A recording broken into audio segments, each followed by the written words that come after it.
Toyota built its whole reputation on one promise: buy Toyota, and it will never let you down. Here's what's actually happening. Tundras dying under 10,000 miles, 127,000 trucks and Lexus SUVs recalled for the same engine defect, and Toyota admitting they don't even have a fix yet. Watch these owners find out, and once you see it, you'll never trust most reliable the same way again. Real quick, if you're tired of car companies selling you a payment plan and hiding the problems, smash that like button. It helps more people see the truth. And if you don't want to miss the next one, subscribe. All right, let's get into it. Guys, I am so disappointed with Toyota right now. So disappointed. This truck is basically a year and a half old. It only has 11,000 miles on it.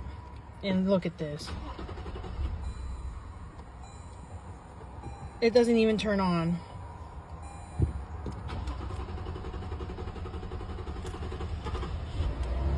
You hear how long it took for it to turn on? And then it turns back off. I am so disappointed with Toyota right now. How is it that they are still selling these trucks with that engine that's garbage? So disappointed.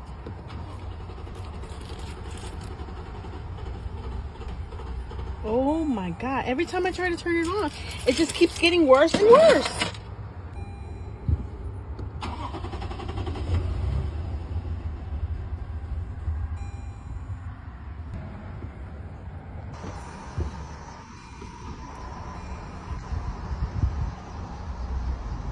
Turned on, but check your engine, and then it's shaking.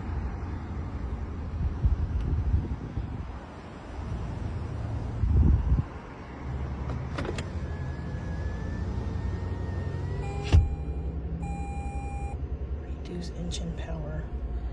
It's shaking like crap. Oh Lord. Oh my God. It's vibrating.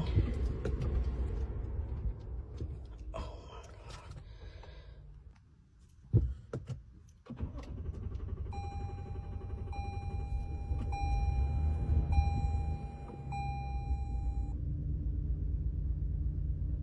There's something seriously wrong with the engine. It turned off. Hey guys, can you believe it? Look at this brand new truck. I just got it from here, Westchester Toyota dealer. Look, the tow truck guys, you come to pick it up. The engine broke.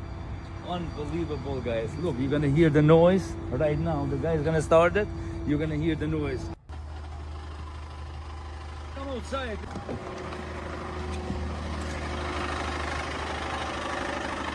Holy shit, bro. This car is done. Car is done. It's about to shut off. It shut off. The engine shut off.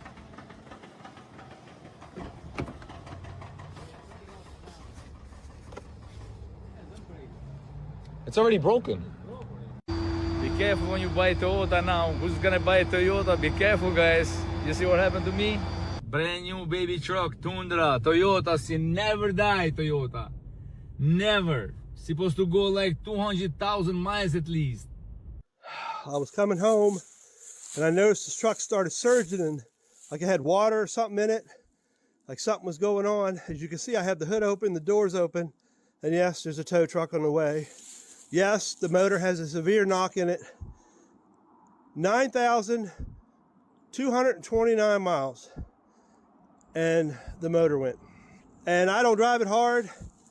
I hardly drove it at all. They just changed the oil in it last month or the month before because I've been very sick. Now I'm going to lose my truck and who knows how they're going to treat me. So I wanted to document all this for all you guys. I've never heard of one of these blowing up that soon. I don't dog this, man. I'm an older guy. I like my cruising. I enjoy my truck. And that's a lot of damn money. But I got home and it's just so sad but it's got a severe knock in it, and it's a rod, I can tell. So before it ends up spinning more stuff and sending a rod through the block, but this is a 2024 Toyota Tundra TDR, just to off-road. Just, I can't believe it. I swear I thought for sure they had gotten it straightened out, but apparently they have not got it straightened out. 10,000 miles. Hold on, it'll come up in just a second.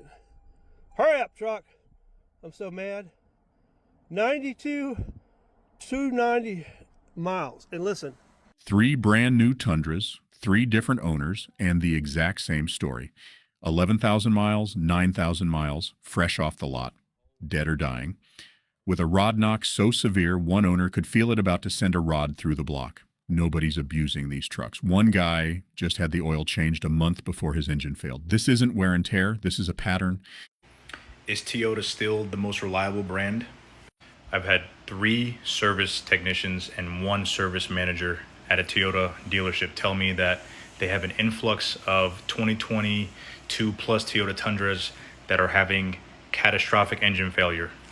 This one rep said they are nearing almost 20 Tundras with blown motors under 20,000 miles, and they are from 2022 to 2024. Toyota has announced an official recall of over 100,000 Toyota Tundra units because of the catastrophic engine failure due to debris in the engine. And not too long ago, just yesterday, Toyota took a $15 billion hit in their market share because of them falsifying safety tests. What else are they falsifying? There are multiple articles even last year when Consumer Reports has removed the Toyota Tundra from the recommended list due to its reliability issues. And there are a plethora of YouTube videos where owners have bought 2022 plus Toyota Tundras and they've reviewed their long-term problems that they have continuously with the new platform. So the question is Toyota and other reliable car manufacturers losing their rep just so they can save a couple bucks and make more for their market share?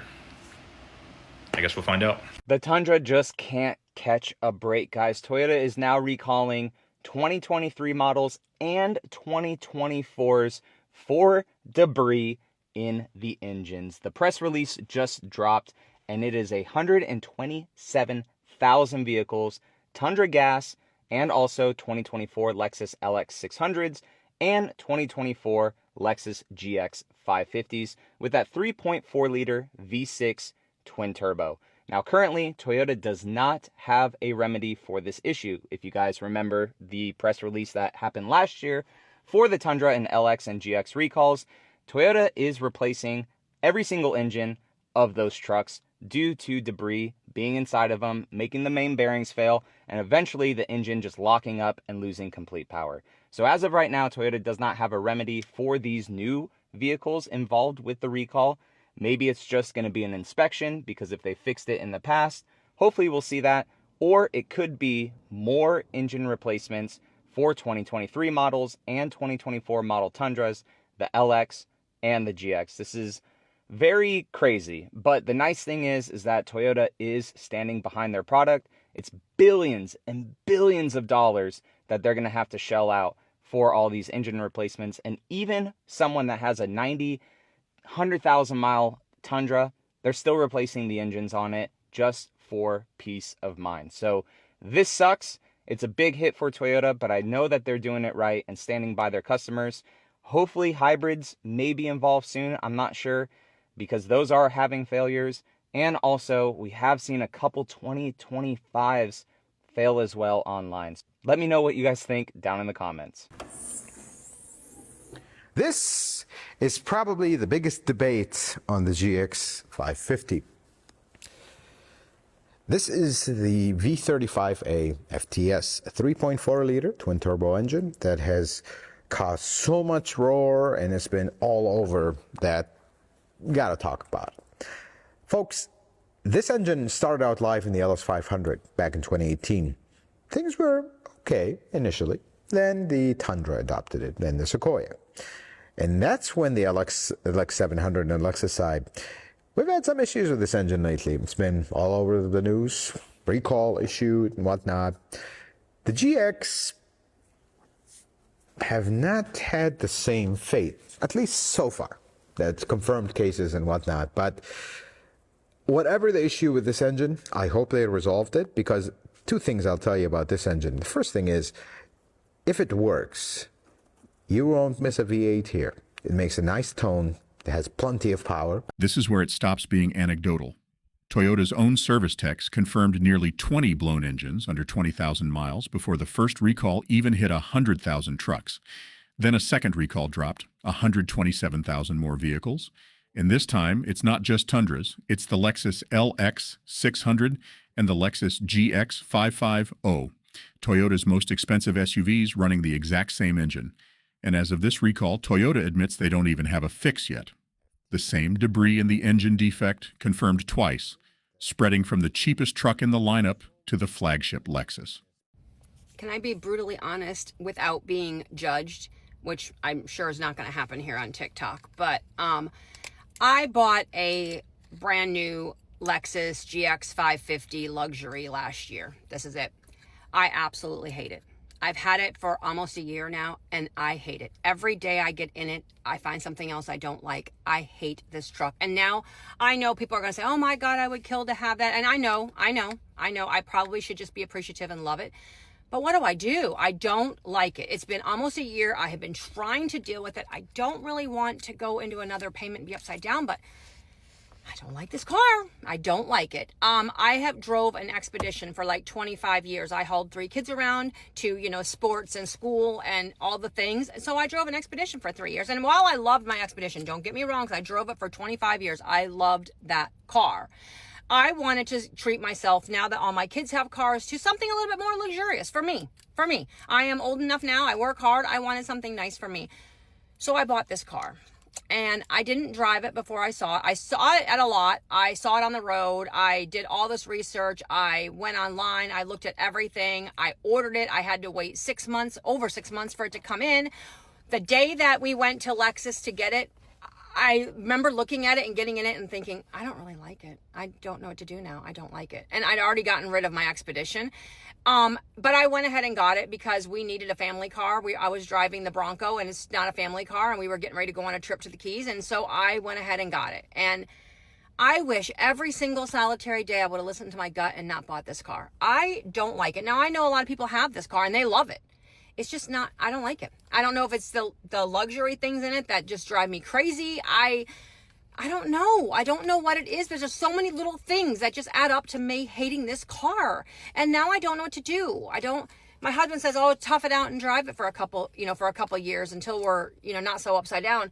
And yeah, I know, I'm trying. It's been almost a year, but every day when I get in it, I shouldn't be miserable. I shouldn't say, God, I hate this thing every single day. I should at least, the amount of money I'm paying for this a month, I should at least get in this car and love it. So I am toying with the idea of maybe trading it in and getting something different. And if that's the case, do I just go back to getting an Expedition because that's what I love? Maybe I'll just get the shorter version of it, and I've driven it for so many years and I know it and I know I love it. Or do I maybe try a different luxury car, like maybe Infinity, or I don't know what else is out there that you guys actually love that's a little bit more luxurious, or I don't know. What do you guys love? I still want an SUV, or at least something that's kind of like an SUV. I still would like 3 rows because, we do take family vacations and we'll have the kids in here sometimes.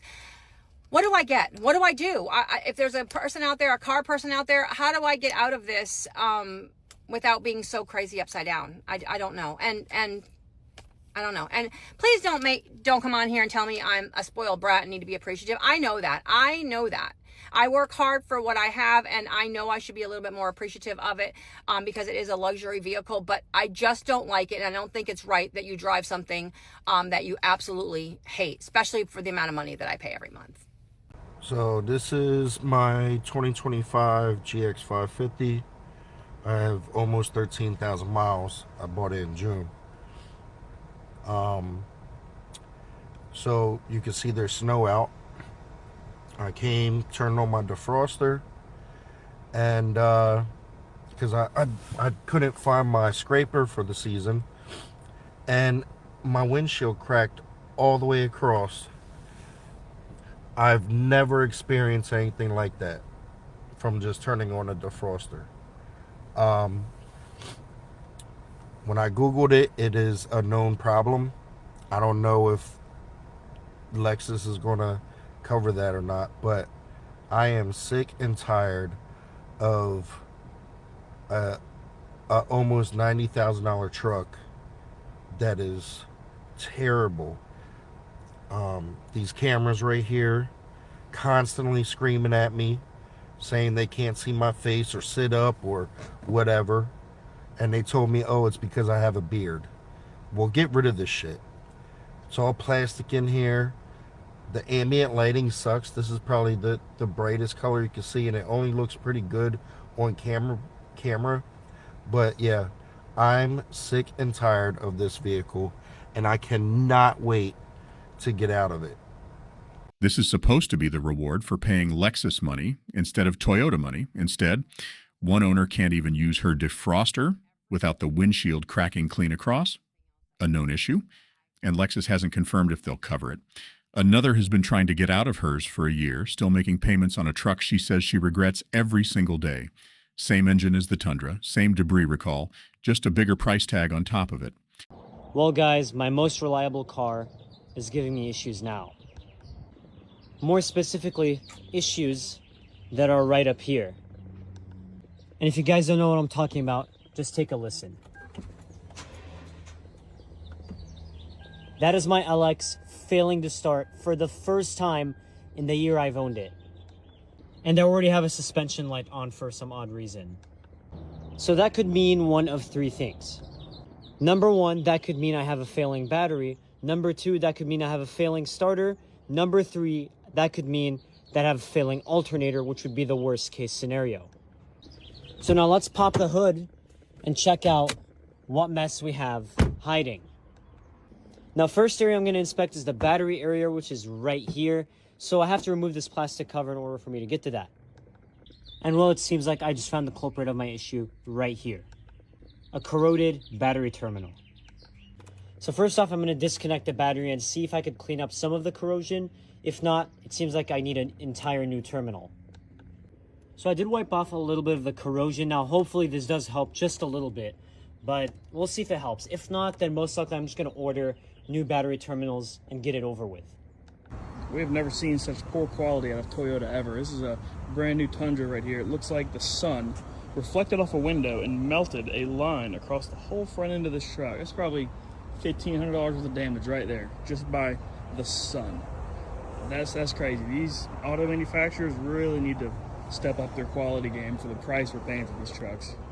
If you have ever driven a Toyota, listen to this because it's going to matter to you. Toyota is getting sued and they just agreed to a $78.5 million settlement. Certain Toyotas were sold with an electrical defect that apparently causes the airbags not to apply during a crash. Here's the part that most people don't realize.